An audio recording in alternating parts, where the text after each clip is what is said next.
Assalamualaikum warahmatullahi wabarakatuh. Perkenalkan, nama saya Bayu Prabowo. Saya mengajar di SMP Negeri 4 Roya, Kabupaten Cilacap. Saya mengampu mata pelajaran Ilmu Pengetahuan Sosial. Saya mahasiswa PPG Guru Tertentu tahap 1 tahun 2025 di LPTK Universitas Pendidikan Indonesia dengan NIM 2437780, Prodi Ilmu Pengetahuan Sosial. Ini kartu identitas saya sebagai tanda bukti keabsahan data diri saya. Saya akan melaksanakan uji kinerja di SMP Negeri 4 Roya. Berikut video praktek pembelajaran saya. Ya, Assalamualaikum warahmatullahi wabarakatuh. Waalaikumsalam warahmatullahi wabarakatuh. Oke, sebelum pembelajaran pada pagi hari ini dimulai, mari kita berdoa bersama-sama. Silakan ketua kelas untuk memimpin berdoa. Siap, gerak. Berdoa mulai.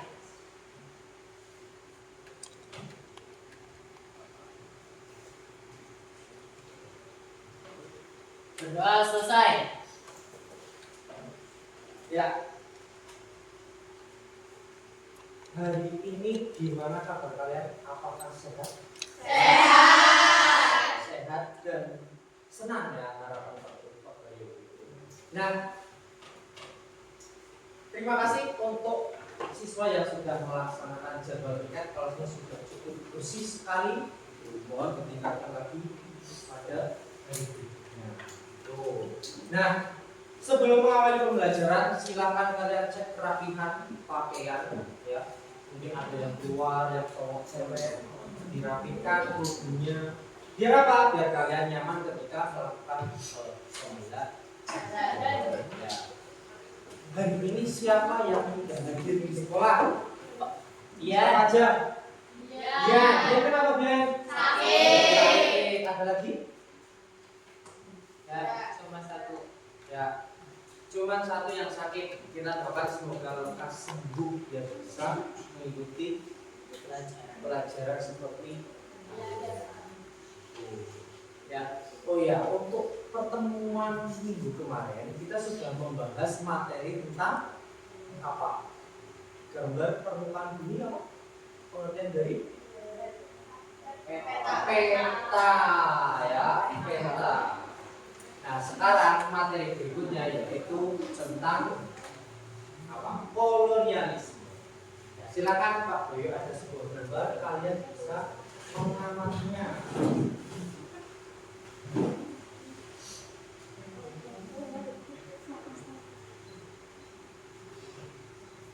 Ya, gambar apa ini? Benteng Pendem. Di mana benteng Pendem? Cilacap. Yang sebelah kiri benteng apa? Apa? Gambar apa ini? Bendungan mana kira-kira? Serayu. Ada di daerah Banyumas. Itu. Berikutnya ada gambar apa? Tokoh pahlawan perjuangan. Dari yang sebelah kiri ada yang bisa menunjukkan tokoh siapa ini? Kapitan Patimura. Beliau berasal dari daerah mana? Ambon. Ambon. Ya, Ambon ada di Pulau Maluku. Kemudian yang tengah ada pahlawan siapa? Yang ada di mata uang 5.000. Tuanku Imam Bonjol. Beliau berasal dari daerah Sumatera Barat. Kemudian yang paling kiri yang berbaju merah dan bertopi siapa? Sultan Hasanuddin. Beliau berasal dari daerah Makassar. Nah, ini yang terkenal Pangeran Sultan Hasanuddin, yaitu dengan julukannya yaitu apa? Si ayam jantan dari timur. Ya, dia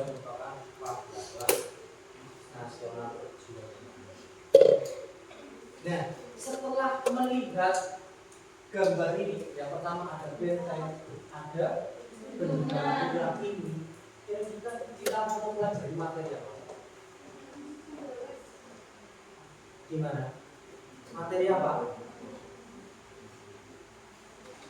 Kolonialisme tentang penjajahan bangsa Barat seperti negara Belanda, Eropa, dan lain-lain. Nah, ini salah satu apa? Gambar pemantik sebelum kita mempelajari lebih dalam tentang materi kolonialisme. Di sini ada benteng Pendem yang terdapat di Kabupaten Cilacap.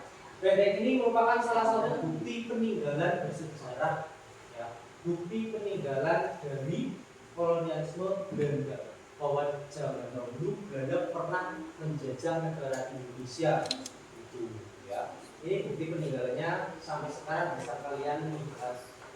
Dan yang kedua, ada bendungan Gerak Serayu. Ini merupakan dulunya juga dibuat oleh bangsa Barat, tepatnya Belanda.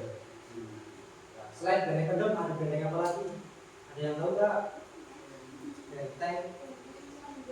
Benteng Van der Wits. Ada di mana benteng Van der Wits? Gombong. Sekitar daerah kita juga ini. Terus ada apa lagi peninggalannya? Museum Susilo Sudarman. Boleh, itu museum bersejarah, tapi bukan peninggalan kolonialisme. Terus ada apa lagi? Belanda ketika ke Indonesia itu memerintahkan orang Indonesia apa, suruh ngapain? Enggak, membuat apa? Membuat apa? Jalan raya dari mana sampai mana? Dari ujung barat Pulau Jawa sampai ujung timur Pulau Jawa. Ujung barat yaitu daerah mana? Banten. Ya, Banten, tepatnya kota Anyer, ya. Anyer itu sebelah ujung barat Pulau Jawa, dan sebelah timurnya yaitu Panah Rukan, ya, ada di Banyuwangi. Itu membuat jalan dari sepanjang ujung barat Pulau Jawa sampai ujung timur Pulau Jawa. Semuanya dibuat oleh rakyat Indonesia yang di bawah pimpinan dari bangsa Barat. Ya, itu bentuk peninggalannya. Nah, ini tokoh-tokoh pahlawan menunjukkan bahwa apa, bukti apa ini? Zaman dahulu, ya, ketika kolonialisme ini, mereka ini yang dapat mengusir para penjajah dari mana? Ya, dari Indonesia. Gitu. Karena apa? Karena sudah melakukan apa? Kolonialisme di Indonesia. Masih banyak pahlawan lainnya. Ini kan cuma 3. Coba sebutkan 2 atau 3 lagi lah. Pahlawan yang berasal dari Indonesia yang mampu melakukan perlawanan terhadap Belanda.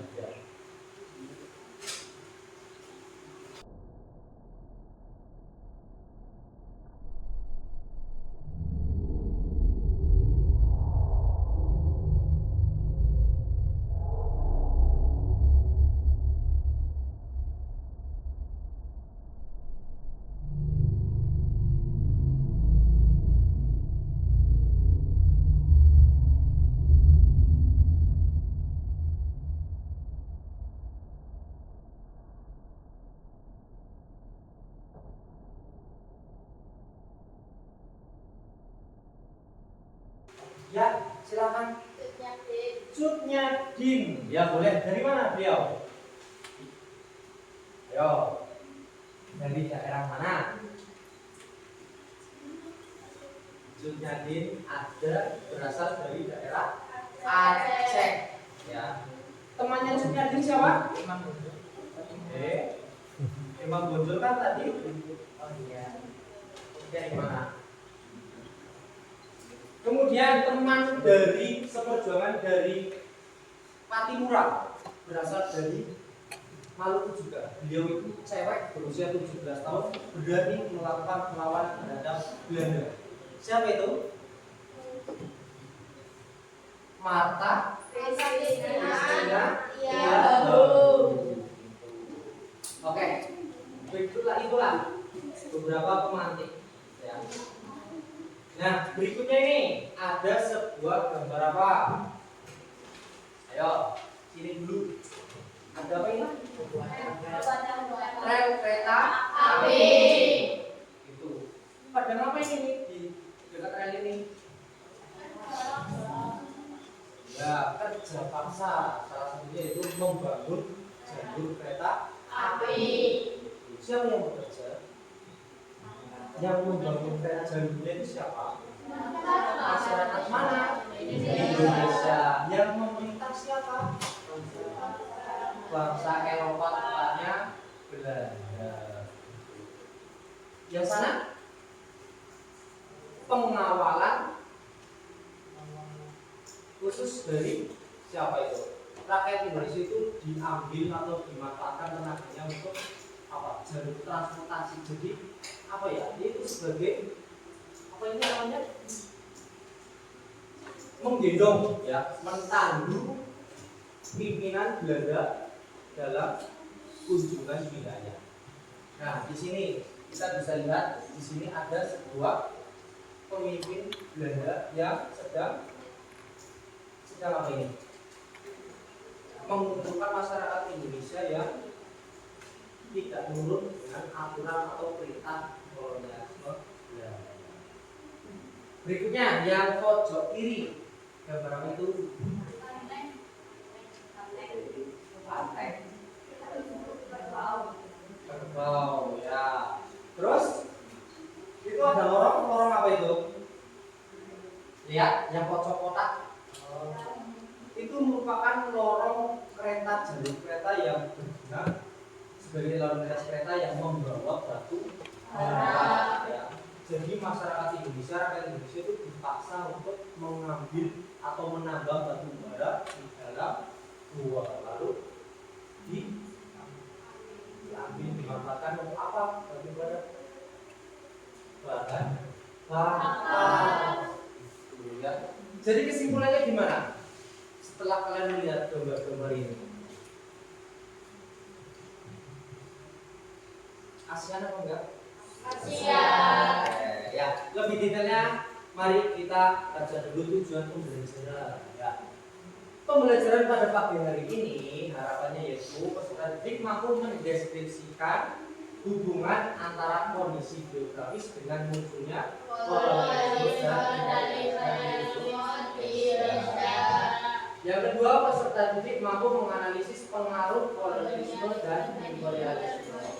Pengaruhnya ini itu dari aspek atau tema geografi, pendidikan, sosial, politik, budaya. Ya, itu nanti kita bahas bareng seperti itu. Dan ya ini tujuannya, ya ini ada video, silakan diperhatikan dengan baik karena ada. Siapa di sini yang tak kenal dengan pala? Ya, pala merupakan salah satu tanaman yang digolongkan ke dalam rempah-rempah. Jika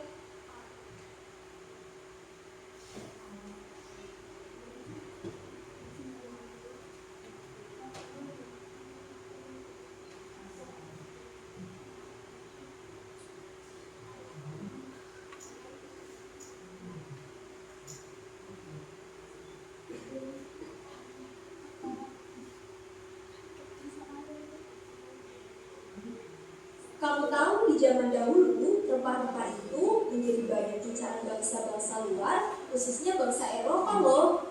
Rempah-rempah dicari bangsa Eropa karena manfaatnya yang dapat menghangatkan tubuh dan bisa dijadikan pengawet makanan. Sehingga pada masa itu menjadi komoditas yang sangat laris di Eropa. Selain karena harganya yang mahal, pada saat itu siapa yang memiliki rempah-rempah juga menjadi simbol kejayaan seorang raja. Dari faktor itulah, banyak bangsa Eropa yang berusaha untuk menemukan daerah penghasil rempah-rempah, salah satunya yaitu Indonesia. Bangsa Eropa kemudian datang berbondong-bondong ke pulau-pulau di Nusantara, dan mereka mulai menjajah tempat mereka menepi. Satu persatu disinilah awal mula terjadinya kolonialisme. Penjajahan bangsa-bangsa Eropa ke Nusantara tergolong sebagai kolonialisme dan imperialisme.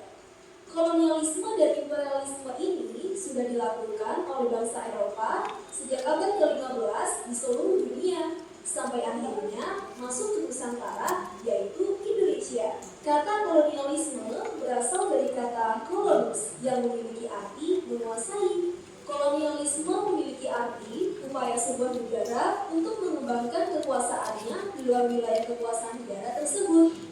Tujuannya berupa mencapai dominasi kekuatan dalam bidang ekonomi, sumber daya alam, sumber daya manusia, dan politik. Sementara imperialisme berasal dari kata imperium dalam bahasa Latin yang berarti kekuasaan tertinggi. Secara lengkapnya, imperialisme dapat kamu artikan sebagai kebijakan atau ideologi untuk memperluas kekuasaan atas negara lain dan penduduk asli negara tersebut dengan tujuan untuk memperluas akses politik dan ekonomi, kekuasaan dan kontrol, dan seringkali dilakukan dengan menggunakan kekuatan militer. Bedanya antara kolonialisme dan imperialisme itu terletak pada tujuannya. Jika kolonialisme itu berfokus pada penguasaan suatu wilayah dengan sumber daya alam tertentu untuk dibawa ke negara asal penjajah, sedangkan imperialisme itu fokusnya pada penguasaan politik dan pemerintahan negara yang lain untuk memiliki pengaruh terhadap negara tersebut. Sekarang kamu sudah paham kan apa itu kolonialisme dan imperialisme? Semoga bermanfaat ya. Sampai jumpa.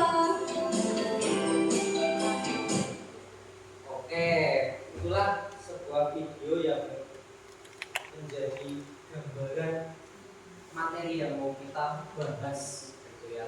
Sebelum kita masuk ke kegiatan inti atau materi utama, mari kita melakukan SBM biar semangat tidak loyo gitu ya. Silakan boleh berdiri semuanya. Ayo, SBM. Jadi seperti ini.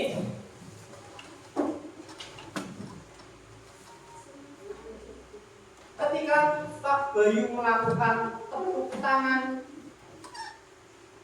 ketika Pak Bayu menyebutkan kata bumi, kalian langsung menggerakkan tangan kalian seperti menandakan bumi itu bulat.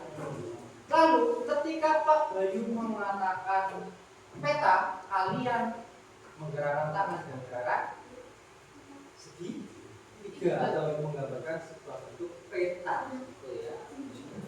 Boleh dicoba? Boleh. Boleh. Bumi. Nah, satu kali kalau Pak Bayu menyebutkannya bumi, bumi, bumi. Kalian menggerakannya tiga kali. Yuk kita coba. Bumi, bumi. Bulan. Peta bumi. Peta bulan. Yang keras Pak. Kotak bulat gitu ya. Bumi, kot, bumi, peta. Bulan, Kotak. Peta, peta, bumi. Kotak, bulan. Lebih banyak, lebih banyak ya. Kalian harus lebih fokus. Peta, bumi, peta. Kotak, bulan, kotak. Peta, peta, bumi, peta. Kotak, kotak, bulan, kotak. Terus masih belum ada yang salah ya. Masih fokus menandakan. Lebih menata lagi. Bumi, peta, bumi, peta, peta, peta. Bulan, kotak, bulan, kotak, kotak, kotak. Nah, ada anak siswa yang salah, berarti ada siswa yang belum fokus. Ulangi lagi. Peta, bumi, bumi, bumi. Kotak, bulan, bulan, bulan. Ayo, fokus. Peta, bumi, bumi, peta. Kotak, bulan, bulan, kotak. Nah, udah fokus? Ya. Oke, tepuk tangan buat semuanya. Ya, kita akan melanjutkan ke materi inti, gitu ya, atau kegiatan inti, gitu. Ini ada sebuah video yang menayangkan sebuah tanam paksa dan kerja paksa. Silakan diamati, dan bagi kalian informasi yang penting bisa kalian catat di buku catatan kalian.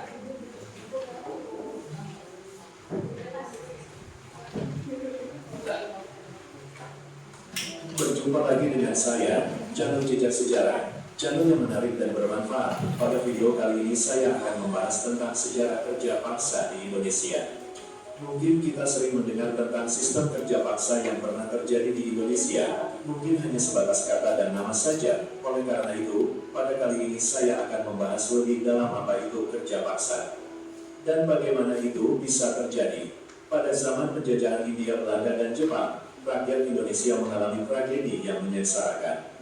Saat Hindia Belanda dan Jepang menguasai Indonesia, rakyat Indonesia dipaksa bekerja untuk kepentingan kedua negara tersebut. Rakyat menerima perlakuan yang kejam. Kita bahas dari kerja rodi. 1. Kerja rodi. Arti kerja rodi adalah pengerahan paksa tenaga manusia dalam pembangunan sarana dan prasarana umum pada masa pemerintahan Hindia Belanda. Sistem kerja rodi terjadi pada masa penjajahan Hindia Belanda. Kerja rodi membuat rakyat Indonesia sangat sengsara dan memakan korban jiwa. Dilansir dari Ensiklopedia Britannica, kerja paksa juga disebut kerja budak yang dilakukan di bawah tekanan oleh kelompok yang relatif besar seperti perusahaan dan pemerintah. Di Indonesia, kerja rodi zaman Hindia Belanda yang cukup terkenal saat itu ketika membangun jalan raya sepanjang kurang lebih 1000 km dari Anyer hingga Panarukan pada tahun 1809. Bayangkan 1000 km dikerjakan tanpa bantuan mesin, alami dengan tenaga manusia. Kerja rodi di Indonesia dipelopori oleh Gubernur Jenderal Herman William Daendels. Daendels datang ke Indonesia pada tanggal 1 Januari tahun 1808 setelah menerima perintah dari Raja Louis Napoleon. Daendels dikirim ke Indonesia untuk mempertahankan Pulau Jawa dari ancaman Inggris. Untuk mempertahankan Pulau Jawa, Daendels melakukan berbagai upaya, seperti membangun pabrik senjata di Semarang dan Surabaya. Kadang pekerja mendapatkan upah hanya cukup untuk makan, agar tetap hidup untuk bekerja, agar tetap dipakai tenaganya, keringatnya, itu pun upah masih dikorupsi oleh penguasa lokal. Para pekerja sangat sengsara karena memperoleh tindakan di luar batas perikemanusiaan, seperti dipaksa bekerja walaupun kondisi sakit, lingkungan kerja yang tidak sehat, waktu kerja yang banyak, tanpa memikirkan keselamatan pekerja pada saat itu. Sangat prihatin, akibat dari pembangunan jalan raya Anyer hingga Panarukan pada 1809 banyak memakan korban jiwa mencapai 12.000 jiwa. Ribuan pekerja yang kehilangan nyawa dalam periode kerja paksa ini. Pembangunan jalan ini juga berfungsi memenuhi kepentingan ekonomi para penguasa. Adanya jalan yang dibangun maka pengangkutan berbagai produk komoditas hasil bumi dari pedalaman ke pantai semakin lancar. Selain itu berfungsi sebagai komunikasi yang saat itu dirasakan sangat bermanfaat. Dalam video ini itu masih pembangunan jalan yang saya bahas, belum sektor lainnya, belum pembangunan pabrik, benteng, jembatan, saluran irigasi dan masih banyak yang lainnya yang belum saya bahas, cukup diwakili dengan satu pembangunan yang sangat menyengsarakan rakyat. 2. Kerja Romusa. Kerja Romusa terjadi masa penjajahan Jepang dari tahun 1942 hingga 1945. Sama dengan kerja rodi, Romusa juga membuat rakyat menjadi sengsara dan banyak jatuh korban jiwa. Dalam Kamus Besar Bahasa Indonesia, Romusa adalah orang-orang yang dipaksa untuk bekerja berat pada zaman pendudukan Jepang. Awal kedatangan Jepang ke Indonesia disambut baik oleh rakyat dan pejuang kemerdekaan, karena dianggap membantu dalam mengusir kolonial Belanda. Namun Jepang berbuat licik dan kejam. Jepang menurut sumber daya alam yang ada di Indonesia dan dipakai untuk membiayai perang. Perang dengan Amerika, wilayah yang dikuasai cukup luas membuat Jepang memerlukan tenaga besar. Tenaga dibutuhkan untuk membangun kubu pertahanan, lapangan udara darurat, gedung bawah tanah, jalan raya, dan jembatan. Tenaga kerja diambil dari penduduk Indonesia dan disebar ke berbagai wilayah. Banyak pekerja Romusa yang kondisinya menyedihkan dan banyak jatuh korban jiwa. Pada tahun 1943, Romusa semakin dieksploitasi oleh Jepang yang kalah pada Perang Pasifik. Jepang menjadikan Romusa sebagai tenaga swasembada untuk membantu perang secara langsung. Dampak negatif Romusa memberikan dampak mendalam bagi bangsa Indonesia meski Jepang hanya sebentar menjajah. Banyak pekerja yang sangat menderita, kelelahan, kelaparan, kurus, miskin, terserang penyakit hingga meninggal. Karena adanya pengawasan dan siksaan yang kejam tidak berberi kemanusiaan. Pada masa kolonialisme, kerja paksa atau disebut dengan istilah kerja rodi merupakan salah satu bentuk eksploitasi Belanda terhadap sumber daya manusia di Indonesia. Sistem ini diberlakukan di berbagai daerah. Biasanya terjadi di area perkebunan, pertambangan, pelabuhan, dan objek vital lainnya. Adapun kebijakan yang dikeluarkan oleh penjajah seperti 1. Melakukan penyerahan hasil bumi. 2. Rakyat dipaksa menjual hasil buminya kepada pemerintah kolonial Belanda dengan harga yang sangat murah. 3. Rakyat wajib menanam untuk memenuhi kebutuhan penjajah di Eropa. 4. Menjual tanah-tanah negara kepada pihak swasta. 5. Membangun pelabuhan, kapal perang, dan ketentaraan dengan melatih orang-orang pribumi.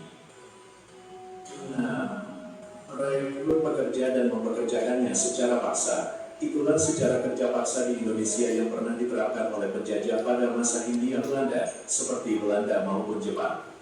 Sistem kerja paksa seperti itu sangat tidak manusiawi, harus dilawan. Itulah ciri-ciri sistem paksa tersebut. Jika hari ini ada yang menerapkan sistem seperti itu, sangat melanggar konstitusi, melanggar prinsip kemanusiaan yang adil dan beradab. Jika masih ada sistem seperti itu, tugas negara, tugas Menteri Tenaga Kerja, tugas Disnaker, tugas legislatif, tugas rakyat. Ya, demikianlah sebuah video ya, yang sudah Pak Bayu tampilkan. Pertanyaannya, apa yang Anda lihat pada video yang sudah ditayangkan?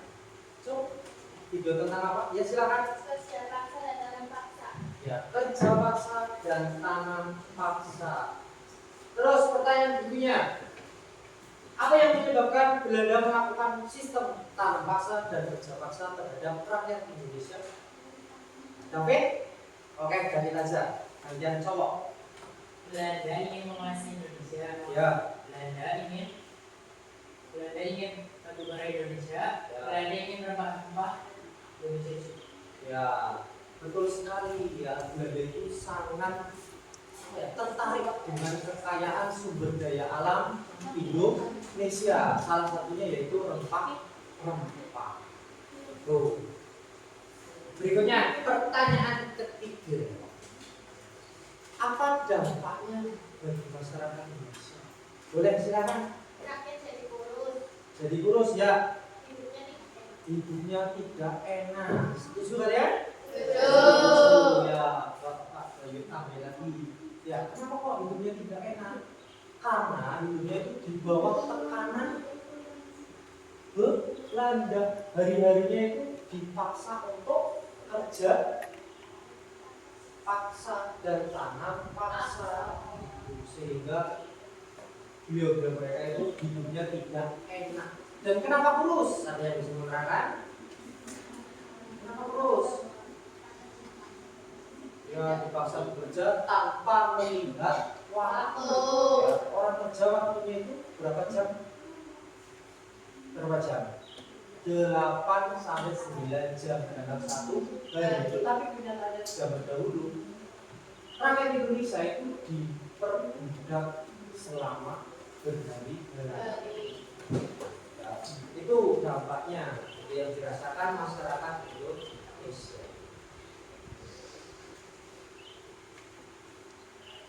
Berikutnya ada materi. Ini kita sudah masuk ke materi, ayo kita bahas bareng-bareng.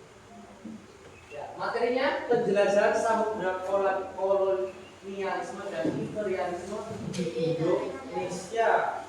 Itu. Ya, kita membahas tentang kondisi geografis Indonesia. Kondisi geografis atau apa? Lokasi posisi Indonesia. Yang pertama, Indonesia itu ya berada di dua benua, yaitu Asia dan Australia. Dua samudra, India dan Asia. bukti bahwa Indonesia itu strategis bisa dilalui jalur transportasi laut maupun darat. Yang kedua, Indonesia memiliki iklim Tropis. di mana iklim tropis itu sangat cocok untuk Pertanian. Tepatnya menanam rempah-rempah. Yang ketiga, secara geografis Indonesia memiliki kekayaan alam melimpah, terutama rempah-rempah, lada, cengkeh,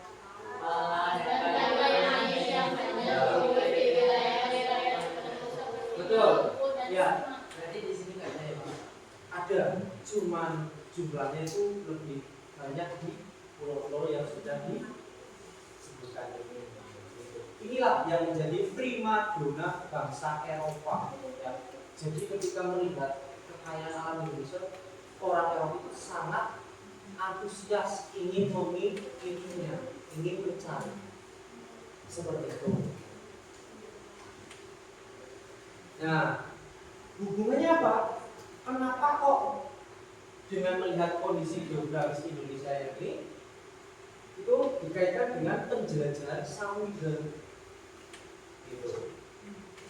Kondisi geografis tadi kayak yang tropis menandakan bahwa Indonesia sangat cocok menanami pertanian dan rempah-rempah. Yang kedua, iklim tanah subur menjadi Indonesia tempat ideal untuk kolonialisasi dan perkebunan. Yang ketiga, posisi Indonesia terbuka melalui laut memudahkan akses bangsa asing melalui pelayaran samudra. Nah, ini hubungannya apa? Penampakan alam Indonesia atau kondisi geografis Indonesia dengan penjelajahan samudra. Jadi materi ini saling berkaitan. Nah, ini awal kedatangan bangsa Barat di Indonesia itu dipelopori oleh beberapa faktor. Ya, faktor yang pertama yaitu motivasi ideologi atau good glory-nya gospel. Ada yang tahu good artinya apa, glory artinya apa, gospel artinya apa? Good artinya mas. Ada yang bisa menerangkan atau menjelaskan? Mas di sini maksudnya apa? Orang Barat itu motivasinya emas, artinya kekayaan. Orang Barat datang ke Indonesia ingin mencari kekayaan yang berasal dari sumber daya alam, entah itu emas, ya emas yang terbiasa itu, maupun dari rempah-rempah hasil pertanian. Yang kedua, tujuan atau motivasi glory. Glory artinya apa? Kejayaan, ya. Orang Eropa, khususnya bangsa penjajah ini, memiliki mindset atau pemikiran yang sangat apa? Sangat bagus atau sangat apa ya? Ditakuti lah. Mindsetnya apa? Mindset mereka negara penjajah ini yaitu semakin banyak negara yang dikuasai, maka negara tersebut semakin jaya, semakin ditakuti, semakin disegani oleh negara-negara lain. Yang ketiga, gospel artinya menyebarkan agama apa yang disebar? Kristen dan Katolik. Mereka juga beranggapan bahwa menyebarkan agama Kristen dan Katolik merupakan apa? Merupakan hal yang sangat baik bagi agamanya. Yang kedua yaitu faktor runtuhnya Konstantinopel. Ada yang bisa menerangkan jatuhnya Konstantinopel? Ada? Nggak ada? Oke, rata-rata. Nanti mungkin kalian bisa menerangkan yang teks atau mencari yang lain. Runtuhnya Konstantinopel disebabkan oleh apa? Runtuhnya kerajaan Turki, ya, Ottoman yang ada di negara Turki. Bangsa Eropa biasa membeli rempah-rempah ke negara Turki, ya. Berhubung negara Turki itu mengalami keruntuhan, akhirnya tidak bisa menyediakan rempah-rempah ke negara Eropa. Akhirnya Eropa bingung. Bingungnya kenapa? Tidak bisa memenuhi kebutuhan rempah-rempah di negara mereka akhirnya negara Eropa itu datang ke Indonesia mencari rempah. Ya, awalnya seperti itu. Runtuhnya Konstantinopel. Yang ketiga faktornya ada kemajuan iptek, ya, berkembangnya ilmu teknologi, yaitu seperti adanya kompas. Ya. Apa gunanya kompas? Alat yang berguna untuk menunjukkan arah mata Angin. dengan berbekal kompas. Ya, orang Eropa itu berani menjelajah ke Indonesia dengan berbekal kompas. Selain ada kompas juga ada ilmu pengetahuan lainnya seperti perahu layar. Mereka belajar itu masih menggunakan perahu tradisional, kapal tradisional. Yang keempat, pembuktian teori heliocentris. Ada yang tahu teori heliocentris? Teorinya saja, nggak usah diterangkan. Yuk, apa itu teori? Teori yang menyatakan bahwa bumi itu bulat. Oke, ya, teori heliocentris merupakan teori yang menerangkan atau menjelaskan bahwa bumi itu berbentuk bulat. Itu ada pada teori heliocentris. Ya. Dengan orang Eropa Barat ini ya mendengar atau tahu teori heliocentris ini, mereka tertarik untuk membuktikan apa benar teori heliocentris ini. Pembuktiannya dilakukan dengan cara apa?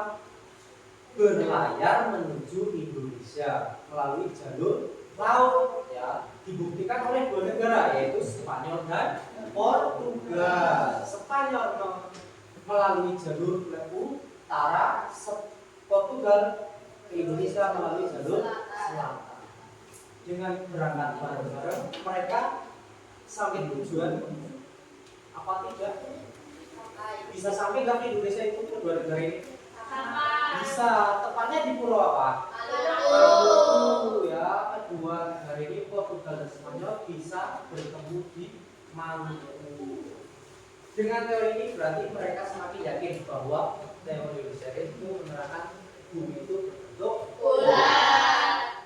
Nah, yang terakhir ini faktor yang paling dominan yang membuat bangsa Barat ini datang ke Indonesia itu mencari rempah. Kenapa kok orang Barat senang banget sama rempah-rempah? Untuk menghangatkan tubuh. Menghangatkan tubuh. Betul. Kenapa orang Eropa mencari rempah-rempah ini di Indonesia? Karena harganya murah di Indonesia. Betul, harga di Indonesia itu rempah-rempah murah dan jumlahnya sangat Banyak. seperti itu. Ya, itu faktor yang utama yaitu mencari rempah. Ada tanam paksa pencetusnya yaitu Van den Bosch. Ya. Tujuan tanam paksa mengatasi krisis ekonomi akibat perang Eropa dan perang Diponegoro menjadikan Hindia Belanda sebagai sumber pemasukan utama melalui tanaman ekspor. Aturannya bagian tanah rakyat 20% harus ditanami tanaman ekspor. Waktu kerja untuk tanaman murni tidak boleh lebih dari waktu kerja. Nah, namun dalam praktiknya aturan yang dibuat oleh orang Belanda ini ya tidak dijalankan dengan adil. Contohnya gimana? Nih, poin yang terakhir. Jika terjadi gagal panen, maka kerugian ditanggung pemerintah. Faktanya ya di lapangan itu ketika gagal panen itu yang menanggung kerugian yaitu petani.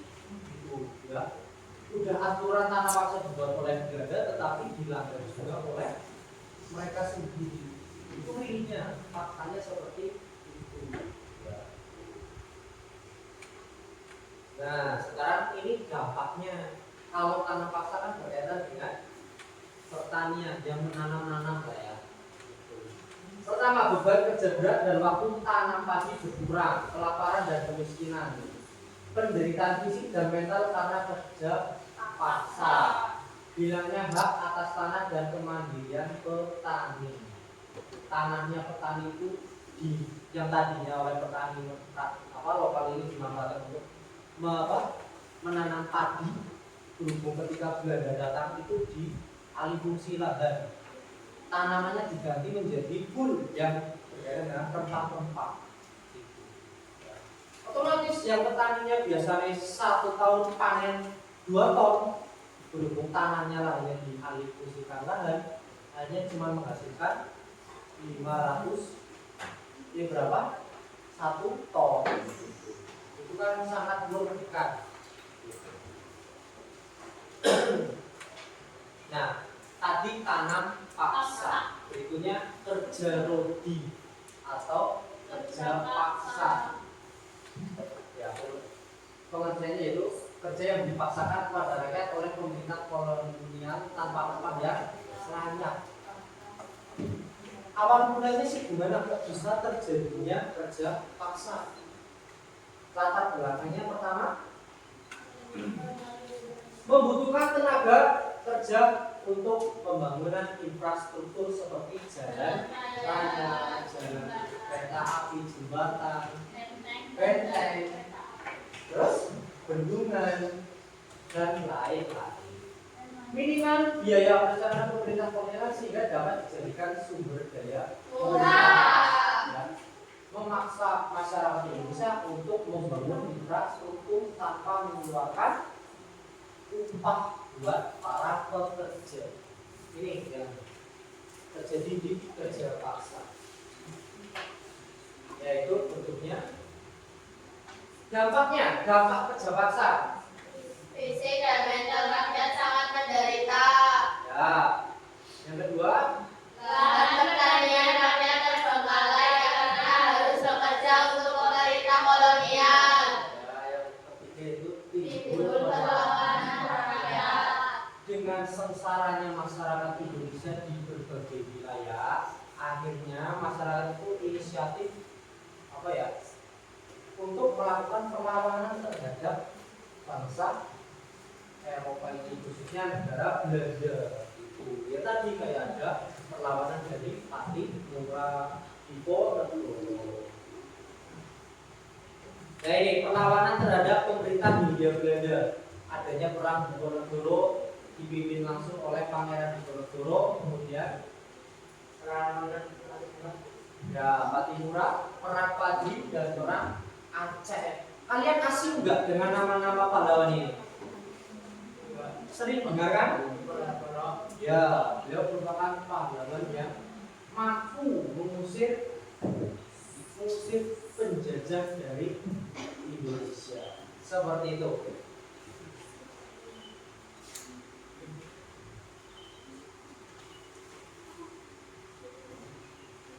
Nah, dampaknya itu ada perubahan demografi.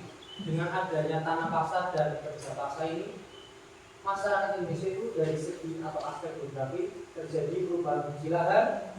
Belanda memindahkan penduduk daerah tertentu untuk memudahkan pengawasan dan eksploitasi. Misalnya transmigrasi, ya orang Jawa dipindah atau ditransmigrasi ke pulau Sumatera, tepatnya di Lampung, buat bertanam di sana. Dipindah. Perubahan pendidikan, rakyat biasa jarang mendapat kesempatan bersekolah. Jadi masyarakat yang kalangan bawah atau buruh itu jarang tidak bisa bersekolah. Sekolah didirikan hanya untuk siapa?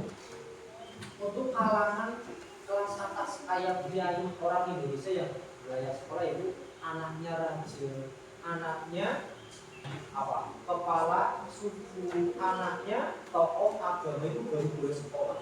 Tapi kalau kaumnya bawah itu tidak bisa bersekolah.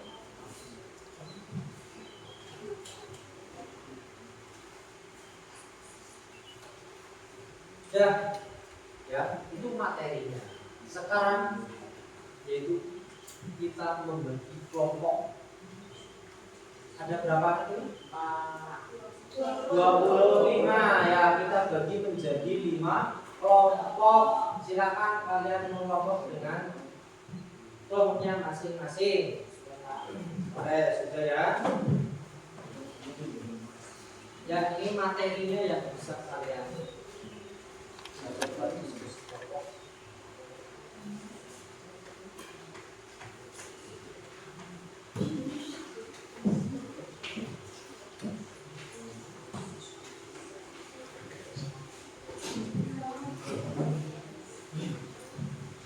Materinya silakan dibaca buat referensi tambahan.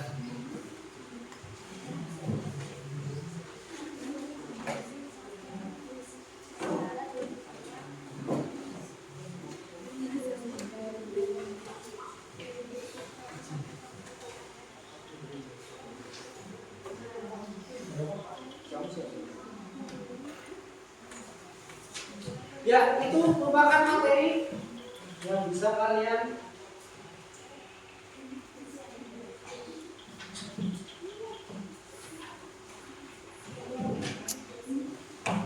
Nah, berikutnya Pak Bayu membagikan LKPD lembar kerja peserta didik. Dan di sini ada soal tentang ada 2 soal, yaitu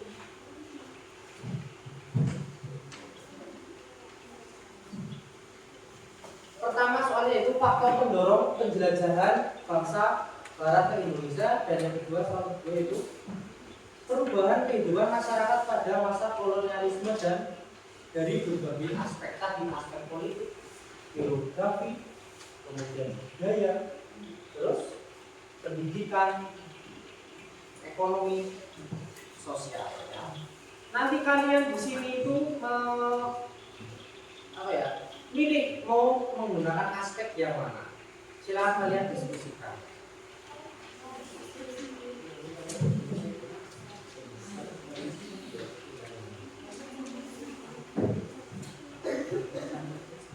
Gimana? Sama?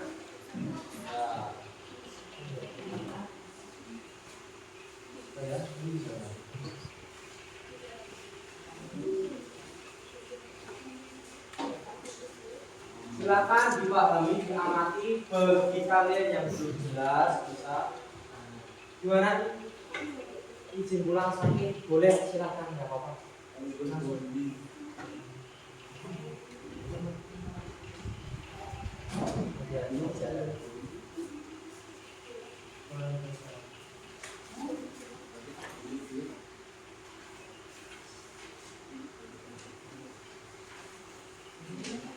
Instruksinya gimana itu?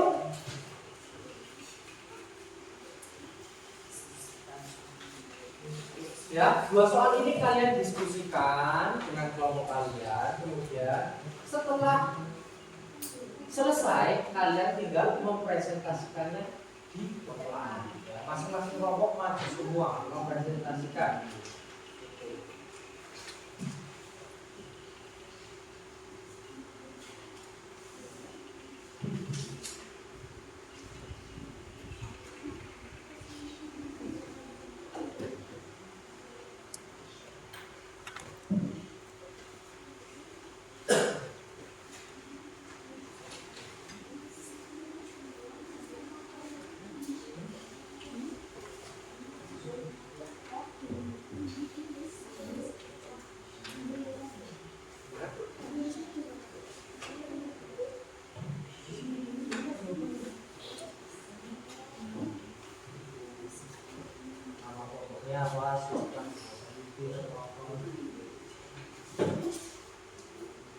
Nanti dijelaskan ya faktornya.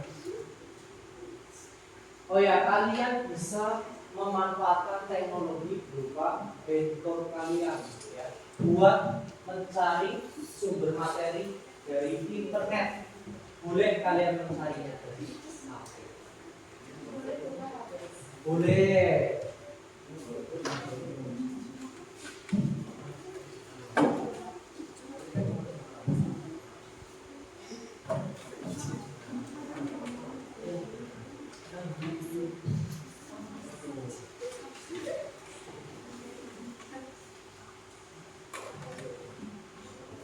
Membawa HP silakan dimanfaatkan buat searching, mencari sumber materi dari internet, nggak apa-apa. Itu salah satu pemanfaatan teknologi ya.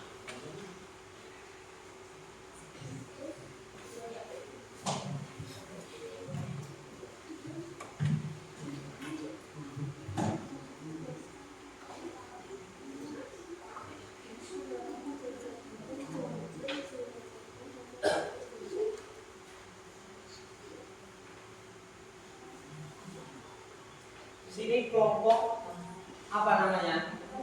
Patimura, ditulis kelompok 1 ya. Ini kelompok apa namanya? Kasih nama pahlawan Sultan Hasanuddin. Oke, dikasih nomor kelompok 2. Sultan Hasanuddin kelompok 2. Kelompok 3. Nama kelompoknya apa? Imam Bonjol. Tuanku Imam Bonjol. Oke, tambahin kelompok 3 ya. Kelompok 4 masuk sini. Cutnya Din dikasih nomor yaitu kelompok sini kelompok Diponegoro. Sekarang bicara kelompok 5. Berarti sudah rata semua ya. Kelompok 5 apa Bayu mau tanya? Kalian mau ngambil opsi aspek yang mana? Ini kan ada 5. Temanya yang mana? Pendidikan. Oke, berarti nanti kalian menjelaskan dampaknya terhadap pendidikan akibat ya, diterangkan. Kelompok 4 cutnya Din mendapat tema apa? Politik. Oke, berarti nanti bisa menerangkan bagaimana dampaknya bagi masyarakat besar dan khususnya di bidang politik diterangkan. Kelompok 3 ekonomi, bidang ekonomi. Nanti menerangkan tentang ekonomi yang sekarang terjadi.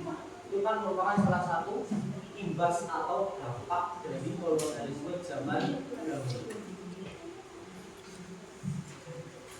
Kelompok 2 temanya apa? Budaya. Oke, nanti bisa mendeskripsikan budayanya, dampaknya.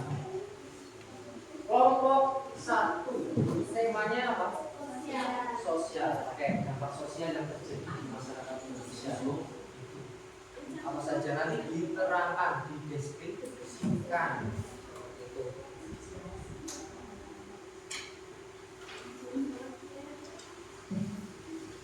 Jika ada yang bingung boleh bertanya, acungkan tangan. Oke.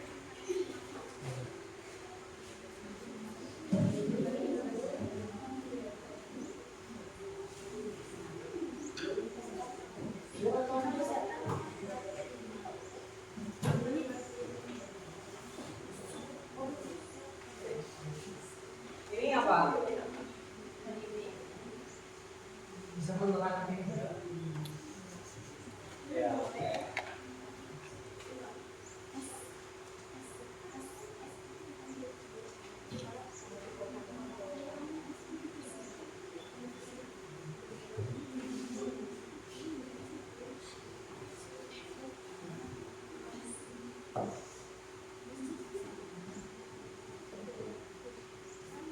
Waktunya tinggal 3 menit.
Ada yang sudah selesai? Belum. Silahkan dilanjutkan.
Sudah selesai? Belum satu lagi. Sudah selesai?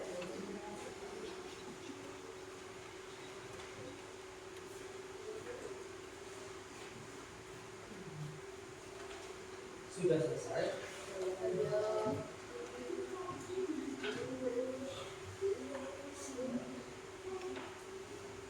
Ini untuk menjawab soal yang nomor 1, silakan digambar ya. Yang nanti jika ada pembuatan dulu, ini bisa dipasang. Sudah selesai.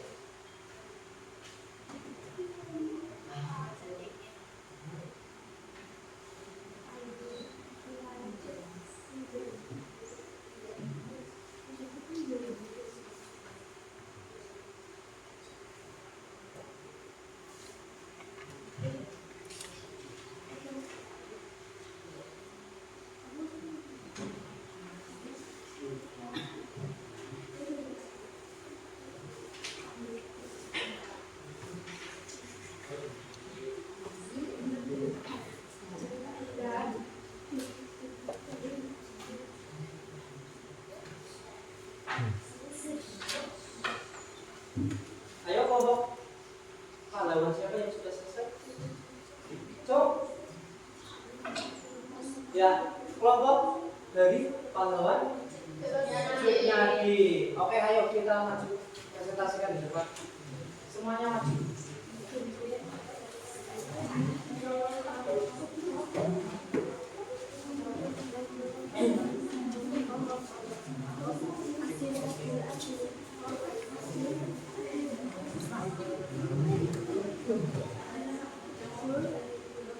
Assalamualaikum warahmatullahi wabarakatuh.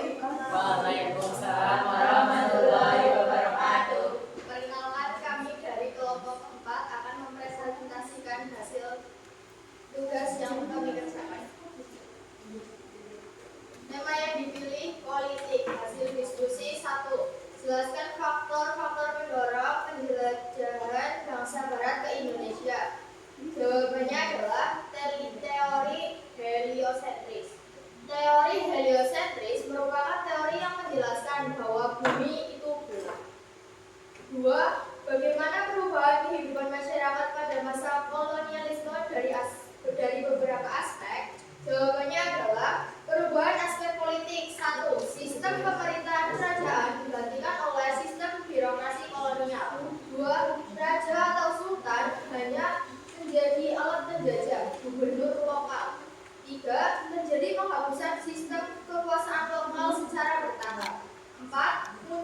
organisasi modern dan kesadaran kebangsaan sebagai reaksi terhadap ketidakadilan politik penjajahan. Ada yang mau ditanyakan? Izin bertanya, jawaban nomor 1 tentang teori heliosentris bisa diterangkan atau diterangkan ulang dengan cara menggambarkan atau apa gitu? Nah itu, ada siswa yang tanya tentang teori heliosentris. Mungkin Mas David belum paham, bisa diterangkan dengan gambar. Silakan gambar nggak apa-apa.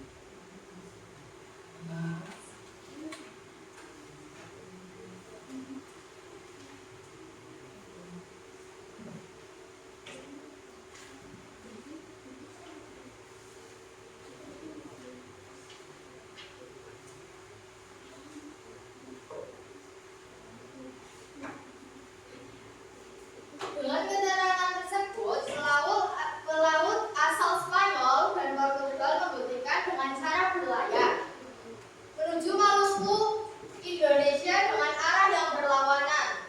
Spanyol melalui jalur utara dan pelaut Portugal melalui jalur selatan.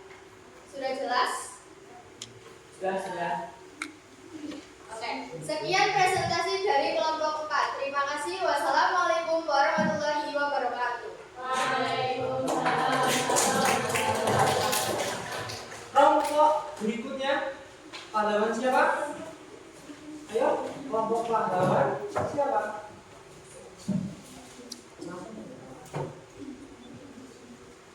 Kelompok mana? Patipura. Boleh, silakan maju ke depan. Semuanya maju.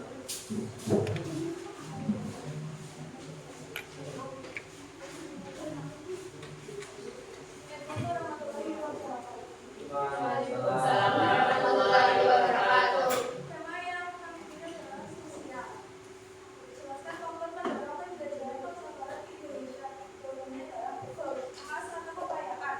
Tujuan utama bangsa Barat datang ke Indonesia adalah mencari kekayaan, terutama dalam bentuk rempah-rempah seperti raja, palak, dan juga teori kejayaan atau penguasaan. Penaklukan wilayah baru dianggap sebagai simbol kejayaan dan kekuasaan kerajaan Eropa.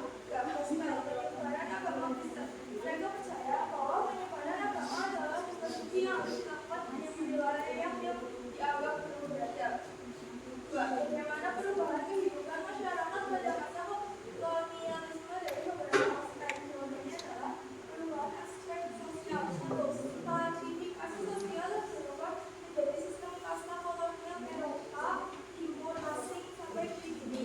Masyarakat mengalami disintegrasi sosial, terutama karena kebijakan paksa dan bahan paksa. Sesungguhnya urbanisasi paksa hanya terkait pindah ke daerah perkebunan dan tambang ini. Sekian presentasi dari kelompok Fatimah. Ada yang tanyakan nggak untuk kelompok Patipura ini? Tidak. Tidak, sudah paham semua ya? Sudah. Beri tepuk tangan. Kelompok berikutnya.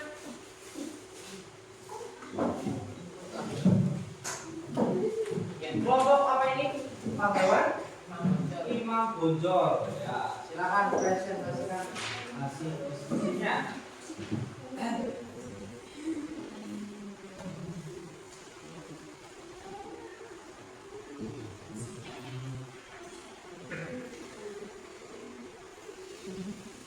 Assalamualaikum warahmatullahi wabarakatuh.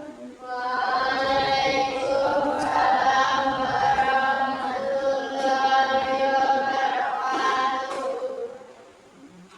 Kami dari kelompok kita akan menyampaikan slogan yang kami memilih tema ekonomi. Nomor 1, jelaskan faktor-faktor pendorong penjelajah bangsa beras ke Indonesia. Jawab, kemajuan ilmu pengetahuan dan teknologi, penemuan alat bantu pelayaran kompas, peta laut, astrolabe, dan kapal layar besar atau karavel atau karak. Kemajuan ini membuat pelayaran ke Asia menjadi lebih aman dan memungkinkan ekspresi jarak jauh. Nomor 2, bagaimana perubahan kehidupan masyarakat pada masa kolonialisme dari beberapa aspek. Jawab, perubahan aspek ekonomi. 1. Sistem ekonomi tradisional berubah menjadi ekonomi kolonial. 2. Muncul golongan buruh dan petani akibat eksploitasi tanah. 3. Rakyat tidak bebas berdagang karena adanya monopoli dagang VOC dan Belanda. Terima kasih. Terima kasih.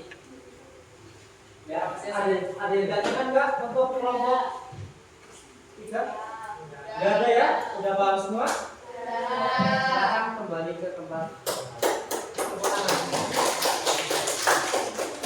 Ya, mari kita evaluasi bersama tentang hasil kerja pokok kalian ya, diskusi pokok kalian bersama-sama.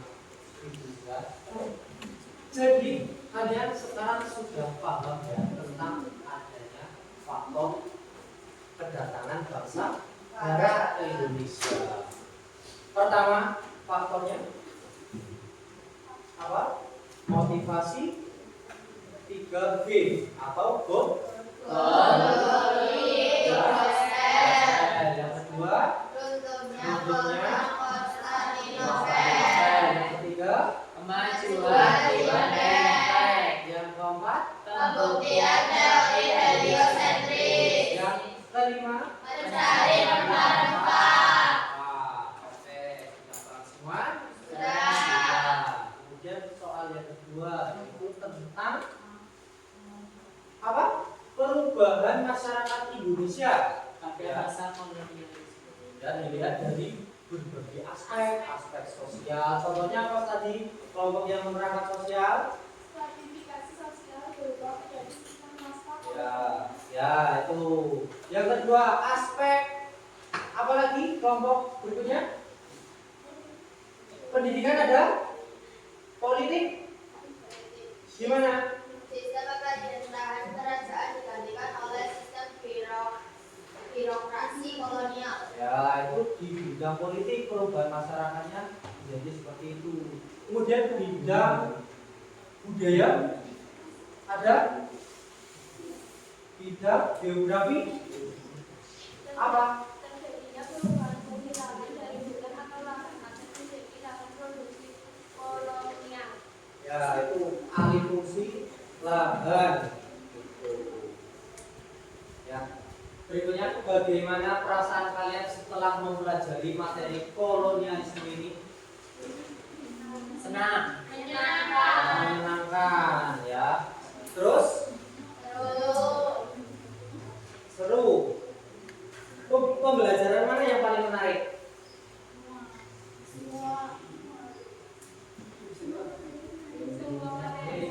Ya. Pertanyaan berikutnya, sikap apa saja yang dapat ditanamkan pada diri kalian dengan mempelajari materi kita pada pagi hari ini? Yang keras coba. Saya menjadi lebih menghargai jalan-jalan para pahlawan. Ya, menghargai jasa pahlawan. Terus Saya mencintai oke.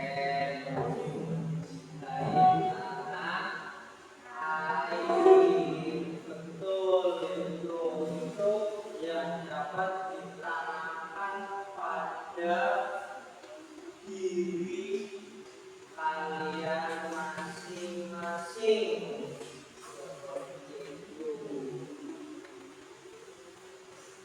Berikutnya coba kaitkan materi kolonialisme ini dengan mata pelajaran lainnya. entah itu matematik, terus bahasa Jawa atau seni budaya dan lain-lain, bebas. Coba dikaitkan, ada yang bisa nggak? Kelompok Yasin, boleh. Aku membahas tentang memilih orang Eropa datang ke Indonesia. Kalau kita ikan dengan Eropa itu mengambil materi pencerahan, kemudian tanah dan kota. Oke, di materi PS rempah-rempah itu kan ada ya, yaitu tentang apa? Komunitas yang menjadi primadona bangsa Eropa seperti pala, terus kayu manis, jahe, cengkeh, dan lain-lain. Itu kan bisa tumbuh di Indonesia karena tanahnya yang subur, kemudian cuacanya ya atau iklimnya ya bagus, iklim tropis, cocok untuk tanaman. Itu kan ada di materi pelajaran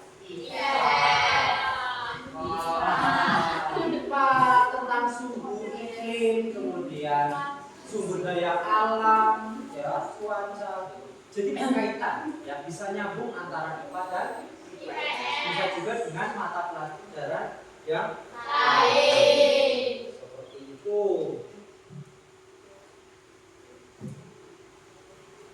Ya, ada yang bisa menyimpulkan nggak pembelajaran yang sudah kita dapatkan bersama-sama? David, bisa menyimpulkan David apa saja yang kamu pelajari pada hari ini?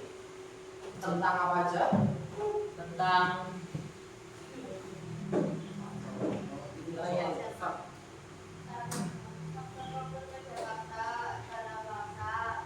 ya, tentang materi tanam pasar, kerja pasar, terus ya, faktornya yang menyebabkan orang Eropa Barat seperti Belanda, Inggris, Portugal, Spanyol pergi datang ke Indonesia. Ya, faktornya kalian sudah tahu. Terus apa lagi? Apa?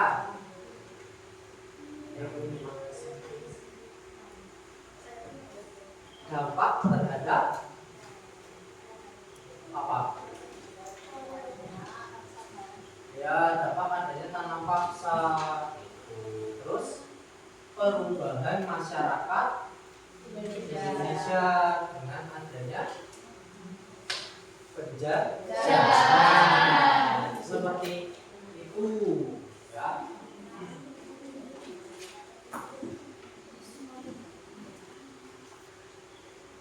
Ya, tugasnya jangan lupa dikumpulkan ke depan masing-masing sini untuk penilaian.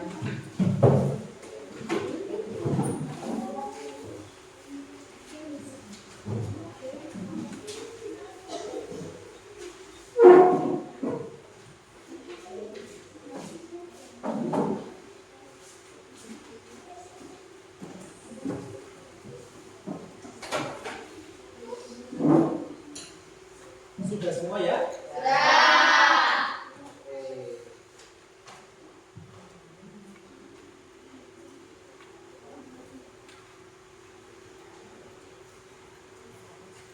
Nah, untuk pertemuan berikutnya kita akan mempelajari materi yang berikutnya, yaitu tentang apa?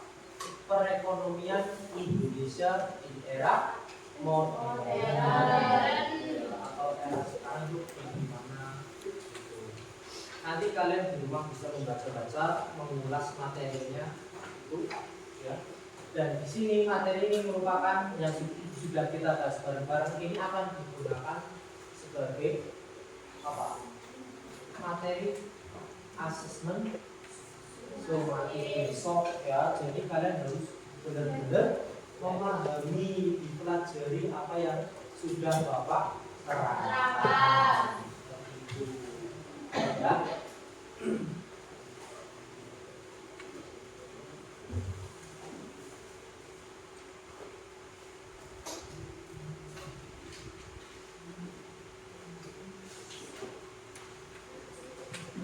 Nah, ini buat kalian di rumah ada 3 soal, silakan kalian catat. Ya, buat nanti mengingat-ingat lagi.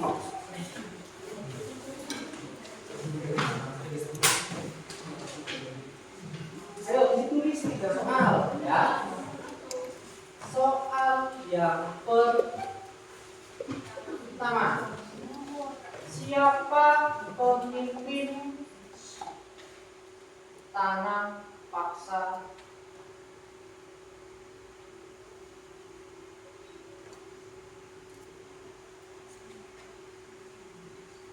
Nomor 2, siapa pemimpin kerja paksa?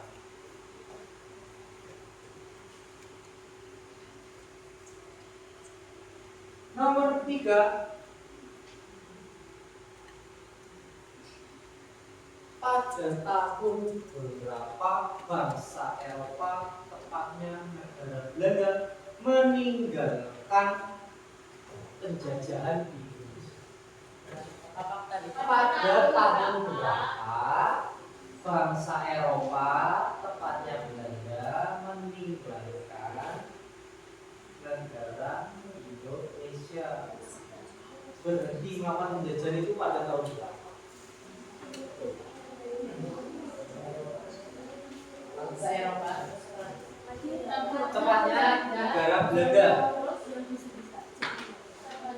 Tepatnya negara Belanda itu meninggalkan Indonesia. Ya, kapan itu, pada tahun berapa?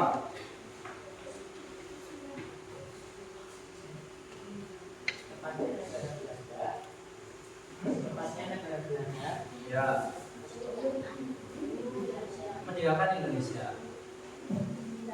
Ya, soal tersebut nanti dikerjakan di rumah. Kalian boleh membuka lembar kerja LKS siswa maupun buku paket maupun internet, seperti itu. Manfaatkan media belajar yang ada, seperti itu.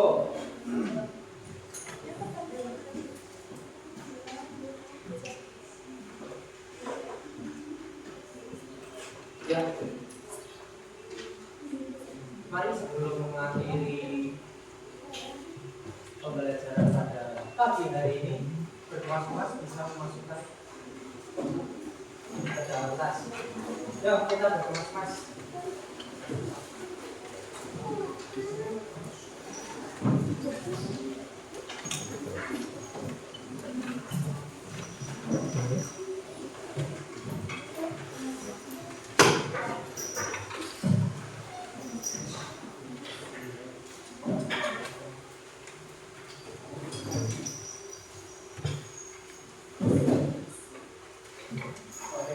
Terima kasih kalian sudah berpartisipasi aktif dalam pembelajaran pada pagi hari ini. Semoga bisa dipertahankan pada